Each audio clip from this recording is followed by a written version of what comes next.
Hello friends. आज मैं आपके सामने अपने एक केस को लेके आया हूँ जिसकी डिस्कस मैं आपके सामने करना चाहता हूँ। और क्रिमिनल केस है ये, जो मैं अब आपको बताऊँगा। मैं advocate Wasim Ahmad, sector 12 Faridabad district court में प्रैक्टिस करता हूँ। और मेरे पास एक केस आया अभी 4-5 दिन पहले, जिसमें मुझे क्रिमिनल केस है, जिसमें मुझे आरोपी की जमानत करानी है, जो कि आरोपी जेल में बंद है।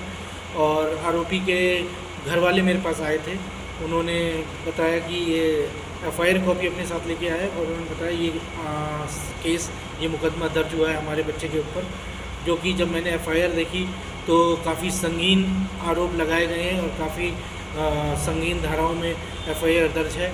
जो कि मैं आपको धाराएं बता देता हूँ। हमारे बीएनएस भारतीय न्याय संहिता के तहत एफआईआर दर्ज हुई है और जो सेक्शन लगे हैं, धाराएं लगाई हैं, भारतीय न्याय संहिता बीएनएस के अंतर्गत लगाई गई है। वो सेक्शन ये हैं, section 190, section 191, sub section 3, section 110, section 115, section 117, sub section 2, section 351, sub section 3 और सेक्शन 61।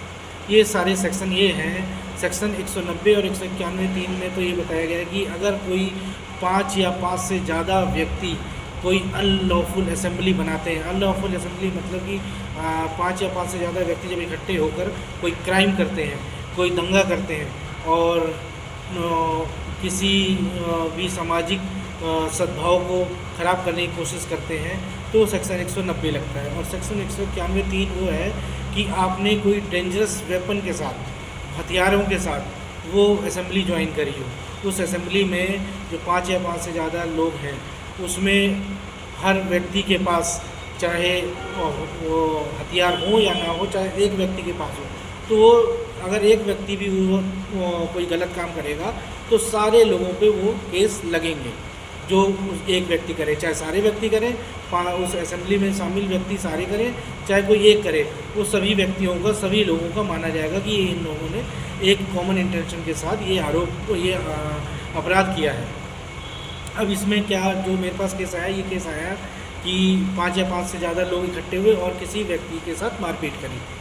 और तो जो आगे सेक्शन मैं आपको बताता हूँ, जो मैंने सेक्शन 110 बताया, 110 बीएनएस में ये है कि अगर आप किसी को गैर इरादतन हत्या के बारे में बताया गया, अगर आप किसी को किसी हथियार से मारते हैं और उस हथियार से ऐसा प्रतीत होता है कि उससे जान भी जा सकती है उस व्यक्ति की, तो उसको अगर चोट लगती है और जान बच जाती है, तो वो गैर इरादतन हत्या के अंतर्गत आता है, जो कि इस वाले केस में एफआईआर के अंतर्गत